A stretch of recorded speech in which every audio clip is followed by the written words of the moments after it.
Aujourd'hui sur La Petite Bête, on va cuisiner un plat de légumes, mais qui est aussi un de mes snacks favoris, les choux-fleurs grillés au four.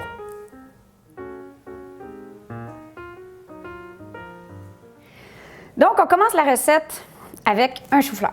Un ou deux, parce que les choux-fleurs, il y en a toutes les grosseurs, c'est comme les humains. Il y en a des petits, il y en a des gros. Ça dépend de la saison. Puis là, je vais couper, je coupe à l'entour finalement de l'espèce de tronc central. Puis ensuite, on peut commencer à travailler avec nos fleurets. Puis on veut à peu près cette grosseur-là. Je ne sais pas si vous voyez. Donc, si vous avez un gros, bien, essayez de le couper en petits tronçons. Voilà. Ça ressemble à peu près à ça. Donc, on va finir de trancher. Un autre point important, moi, la base du chou-fleur, ce que je fais, je la garde. Je coupe à l'entour un petit peu. Et je la coupe en segments. Parce que c'est très bon, puis les légumes sont super chers.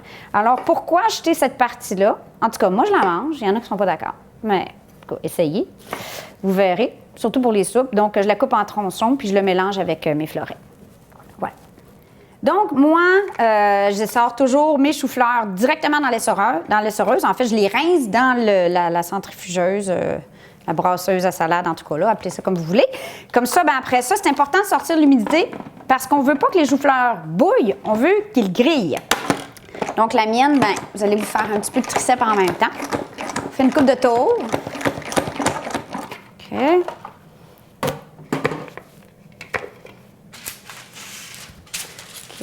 Donc là, je vais transférer mes choux-fleurs directement de l'essoreuse sur une plaque à pâtisserie recouverte d'un papier parchemin.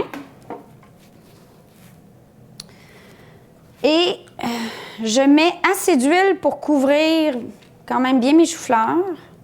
J'aimerais ça vous donner une quantité, mais en fait, comme je vous dis, ça dépend tellement de la quantité de choux-fleurs que vous avez. Des fois, j'en fais 2 petits en même temps. Ensuite de ça, moi, j'aime beaucoup le cumin. J'adore le goût du cumin en graines avec les choux-fleurs, mais c'est pas pour tout le monde. Il y en a qui n'aiment pas ça.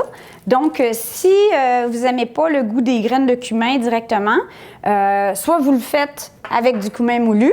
Le carvi serait aussi délicieux. Sinon, avec, je cherche le nom de l'épice.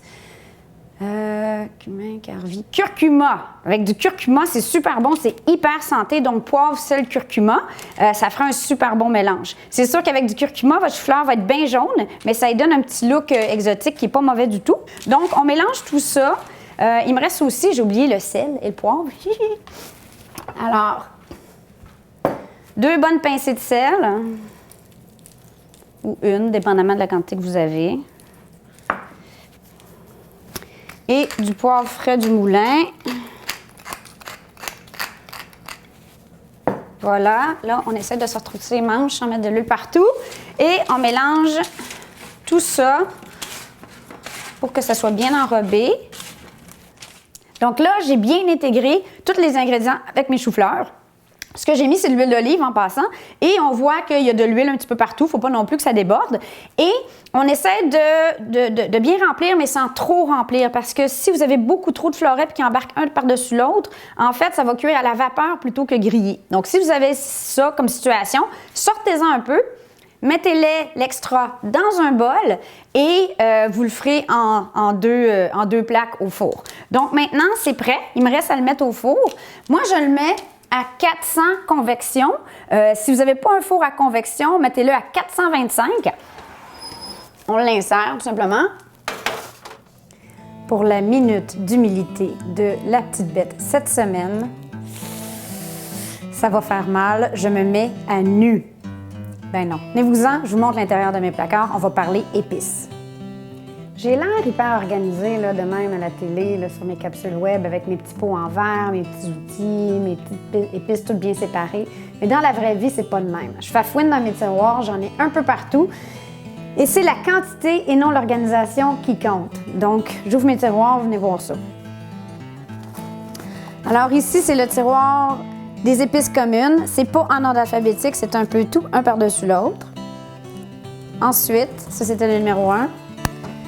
Numéro 2, ici, j'ai les épices un peu plus spécialisées, barbecue et compagnie, les panures mélangées, etc. Attendez, c'est pas fini, là. Numéro 3, les grands formats, les mélanges, les affaires toutes par-dessus l'autre. C'est ça, la vraie vie. La leçon de cette histoire, c'est que si vous n'êtes pas hyper organisé, vous n'avez pas un sous-chef qui vous trie vos épices en ordre de grandeur, ben sentez-vous pas mal, moi non plus, ça m'empêche pas de cuisiner. Donc là, ça fait environ 10 minutes qu'ils sont là. Ça dépend de votre four. Donc, bien surveiller.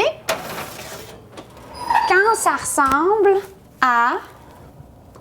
J'arrive à ça. Vos choux-fleurs sont prêts. L'idée étant qu'ils doivent être encore quand même un petit peu croustillants, mais tendres en même temps, puis bien grillés. Puis là, vous allez pouvoir les déguster rapidement en les mettant dans un beau plat. On va attendre que ça refroidisse un petit peu. Voilà l'assiette de chou-fleur qui est toute prête. Moi, j'en fais une bonne batch, puis ça me dure 3-4 jours. C'est comme un snack, tu sais, des fois, vers 11h ou vers 3-4 heures l'après-midi, j'ai des fringales. Moi, je travaille à la maison, donc je suis ici. C'est trop facile d'ouvrir le frigidaire puis de manger n'importe quoi, des céréales ou manger un sac de chips, encore pire. Donc, je me prends un petit peu de chou-fleur. Je les mange froid ou chaud. C'est vraiment délicieux. En veux-tu un, chérie? OK, on va être honnête. Dans notre famille, moi et ma fille, on adore. Lionel et Fiston, pas vraiment. Momo, veux-tu du chou-fleur? Eh.